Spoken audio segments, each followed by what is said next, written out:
Assalamu alaikum, this is Dr. Shireen. Welcome to my YouTube channel. So today in this video we are going to cover the mitochondrial structure in detail. I already have made a short video on mitochondrial structure, you can watch that too. But here in this video we are concerned with the detailed structure of mitochondria. So let's get started. So the first component of mitochondrial structure is outer mitochondrial membrane. The outer mitochondrial membrane encloses the entire organelle. This is the membrane that separates the entire organelle from the rest of the cell. It has a protein to phospholipid ratio similar to that of the cell membrane. And what is that ratio? It is 1:1. It means proteins or phospholipids almost equal amount में होता है. And here in this diagram we can see the structure of outer mitochondrial membrane that it is a typical phospholipid bilayer as that of the cell membrane. जिस तरह plasma membrane का structure होता है almost वैसा ही structure outer mitochondrial membrane का भी होता है. And it perform the same function as our cell membrane. ये बिल्कुल वही फंक्शन परफॉर्म कर रही होती है जो हमारी अपनी सेल मेम्ब्रेन कर रही होती है. What it basically do, it basically regulates the entrance within the cell. This outer mitochondrial membrane is highly permeable. ये एक बहुत परमिएबल स्ट्रक्चर होता है as compare to the inner mitochondrial membrane that is very less permeable. As it is highly permeable, hence it contain large number of integral membrane proteins. इसके अंदर बहुत सारी integral membrane proteins होती हैं like in this way. They are not peripheral, they are integral. ये through and through membrane को pass कर रही होती हैं. So outer mitochondrial membrane contain large number of integral membrane proteins. And due to these integral membrane proteins, the outer mitochondrial membrane is highly permeable. Now, one of the example of integral membrane proteins in the outer mitochondrial membrane is sporins. Sporins outer mitochondrial membrane की वो integral proteins हैं जो through and through outer mitochondrial membrane को cross कर रही होती हैं. Small proteins or ions can freely diffuse through these sporin channels that are present in the outer mitochondrial membrane. As the outer mitochondrial membrane is very highly permeable and contain large number of foreign proteins, जो intermembrane space है उसकी composition cytoplasm की composition से काफ़ी similar होती है. Why? Because it is the outer mitochondrial membrane that defines what will be present in the intermembrane space. Now large proteins enters the mitochondria by the translocase of the outer membrane. As we know कि जो small proteins हैं वो porin channels के ज़रिए से enter हो जाएंगे intermembrane space में. But what happens when it comes to larger proteins? जो large proteins हैं वो किस तरह से intermembrane space में आएंगी? तो they basically enter through the translocase of the outer membrane. So translocase of the outer membrane are basically protein channels ही होते हैं. But they allow just large proteins to enter the mitochondrion or to enter the intermembrane space.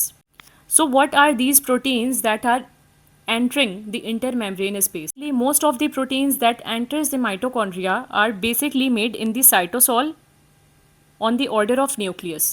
Nuclear हमारा जो DNA होता है वो हमारे cytosol में इन large proteins को synthesize कर रहा होता है and then these proteins enters the mitochondrion. In proteins की मदद से जो हमारा माइटोकॉन्ड्रिया होता है वो सर्टन प्रोसीजर्स के ज़रिए से सेल के लिए ATP जनरेट करता है. These proteins can act as enzymes within the mitochondria.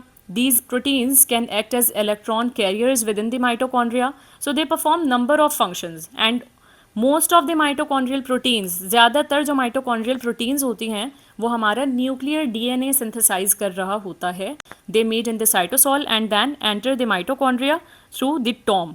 Now coming to the intermembrane space, the word inter means in between. And this space is basically present in between the outer and the inner mitochondrial membrane.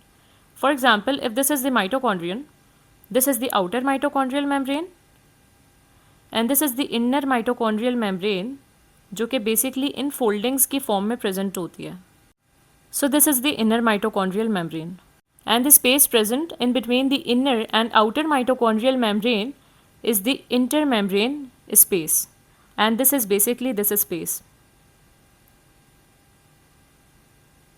Now the concentration of small molecules in the intermembrane space is the same as cytosol.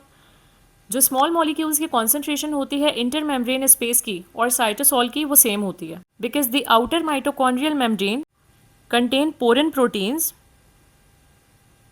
and these porin proteins act basically as channels, and through these channels small molecules can easily diffuse. However, protein composition of this space is different from the protein composition of the cytosol. जबकि cytosol और intermembrane space की जो protein composition है वो very करती है. ऐसा क्यों? It is because proteins are translocated into the intermembrane space or into the mitochondrion with the help of special translocase. Special translocase जो है माइटोकॉन्ड्रिया के अंदर प्रेजेंट होते हैं लार्ज प्रोटीन्स के लिए. Proteins can not easily enter the mitochondrion. कोई भी प्रोटीन उठकर माइटोकॉन्ड्रिया में नहीं आ सकती. किसी भी प्रोटीन स्पेशली लार्ज प्रोटीन को माइटोकॉन्ड्रिया के अंदर आने के लिए ख़ास ट्रांसलोकेज से गुजरना पड़ता है जो कि आउटर और इनर माइटोकॉन्ड्रियल मेम्ब्रेन्स में प्रेजेंट होते हैं. That's why the protein composition of cytosol and the intermembrane space varies. Now the intermembrane space contains cytochrome C. What is cytochrome C? It is a water-soluble electron transport protein loosely attached to the inner mitochondrial membrane. Cytochrome C basically belongs to the family cytochrome, and all cytochromes are actually heme proteins. They contain iron within them. Cytochrome C क्या है? ये एक water soluble electron transport protein है जो कि loosely attached होता है inner mitochondrial membrane के साथ एंड प्रेजेंट होता है इंटर मेम्ब्रेन स्पेस में. Cytochrome c is very important protein in the intermembrane space. अगर cytochrome c intermembrane space से बाहर निकल जाए and it enters into the cytoplasm, what it will do? It will result in the apoptosis of the cell. Programmed cell death हो जाएगी. So when cytochrome C is released into the cytoplasm, it plays its role in apoptosis. Now another very important function of cytochrome C is that it helps in the transport of electrons in the electron transport system. ये electron transport system में electron की transport में help करता है. Electron transport system कौन सा system है? ये वो सिस्टम है जो इनर माइटोकॉन्ड्रियल मेम्ब्रेन में प्रेजेंट है. And this system comprises of electron transport chain. इस सिस्टम में क्या होता है कि जो इलेक्ट्रॉन होता है वो एक प्रोटीन कॉम्प्लेक्स से दूसरे प्रोटीन कॉम्प्लेक्स में ट्रेवल करता है. Here we can see the electron transport chain. This electron transport chain is present in the inner mitochondrial membrane. ये inner mitochondrial membrane है और इसके अंदर ये electron transport chain है. Why we are calling it as electron transport chain? Because this chain consists of 4 protein complexes. और इन चारों protein complexes का क्या काम होता है? दे ट्रांसपोर्ट इलेक्ट्रॉन. इलेक्ट्रॉन जो है एक प्रोटीन कॉम्प्लेक्स से दूसरे में, दूसरे से तीसरे में और तीसरे से चौथे में ट्रेवल करता है. That's why it is electron transport chain. So what cytochrome C is doing here? Here we can see cytochrome C, and this cytochrome C is taking electron from third complex and transfer it to the fourth complex. So cytochrome C plays an important role in the electron transport system और ये system हमारी cellular respiration के लिए बहुत ज़रूरी है. This system is basically help generating ATP.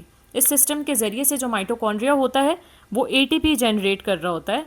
So it helps in cellular respiration और cytochrome C इस सिस्टम का एक बहुत इंपॉर्टेंट कॉम्पोनेंट है which is present in the intermembrane space. Now the intermembrane space contain large number of H positive ions or protons, and it is very important point to remember. Intermembrane space में H positive ions या protons की concentration ज़्यादा होती है. वो किस तरह से और किस लिए? Let's understand this. Now coming again to the electron transport chain here, we know कि electron transport chain या system जो होता है वो inner mitochondrial membrane में होता है. इनर माइटोकॉन्ड्रियल मेम्ब्रेन के बाहर जो स्पेस होती है वो इंटर मेम्ब्रेन स्पेस होती है और अंदर की तरफ माइटोकॉन्ड्रिया का मैट्रिक्स होता है.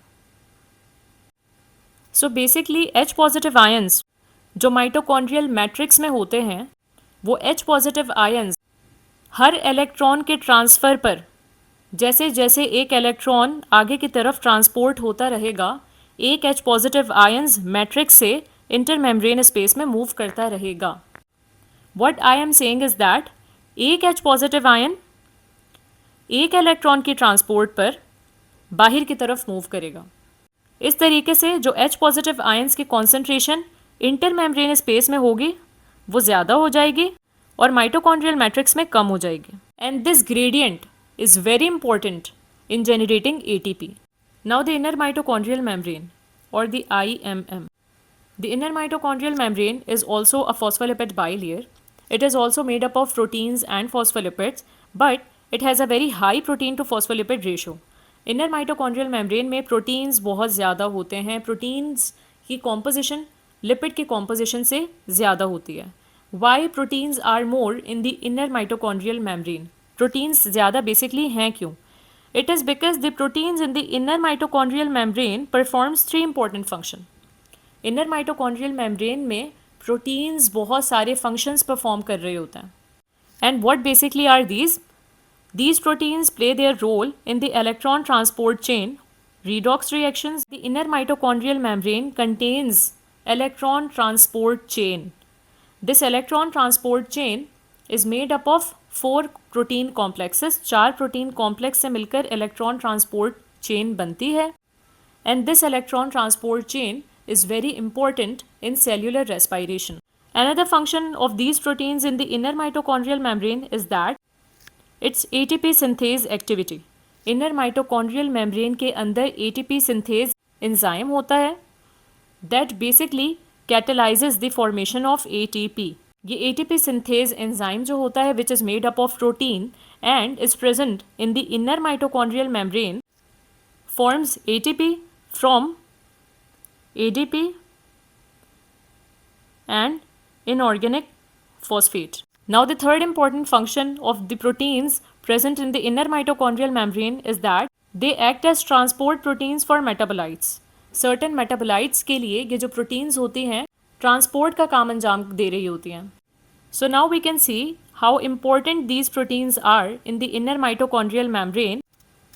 Now the inner mitochondrial membrane contain an unusual phospholipid and that phospholipid is cardiolipin. Cardiolipin is very important component of the inner mitochondrial membrane and cardiolipin is exclusively found in the inner membrane of mitochondria. ये सिर्फ mitochondria की inner membrane में हमें मिलेगा. It is not present anywhere and it constitutes about 20% of the total lipids. और inner mitochondrial membrane में जितने भी लिपिड्स होते हैं उनका 20% ये कार्डियोलिपिन फॉर्म करता है. Cardiolipin is a molecule that contain 4 chains of fatty acids. They usually contain 2 chains, but cardiolipin contain 4 chains, and these 4 chains of fatty acid are basically making the inner mitochondrial membrane more impermeable. Unlike the outer mitochondrial membrane, the inner mitochondrial membrane doesn't contain porins. Inner mitochondrial membrane के अंदर porin proteins नहीं होते and is highly impermeable to all molecules. जो inner mitochondrial membrane की impermeability है वो further enhance करता है कार्डियोलिपिन का structure because cardiolipin contain 4 chains of fatty acids and these chains basically make the inner mitochondrial membrane more impermeable. Now the translocase of the inner mitochondrial membrane facilitates the translocation of proteins across the inner membrane and into the mitochondrial matrix. बाकी जो दूसरे phospholipids होते हैं in the cell membrane और plasma membrane, जो translocase है inner mitochondrial membrane का it is TIM and the translocase of the outer mitochondrial membrane is basically TOM. Both of these translocase helps in the translocation of proteins. ये दोनों ही proteins की translocation में help out कर रहे होते हैं. जो outer mitochondrial membrane का translocase होता है वो large proteins को from the cytoplasm into the intermembrane space move करवाता है और फिर वही protein जो TOM की मदद से intermembrane space में आई है वो protein TIM के मदद से मैट्रिक्स में जाएगी.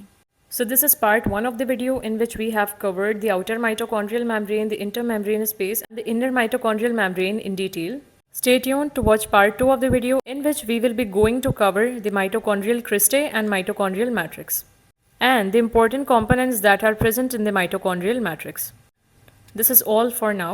Do like, share and subscribe the channel if you like the video. Thank you.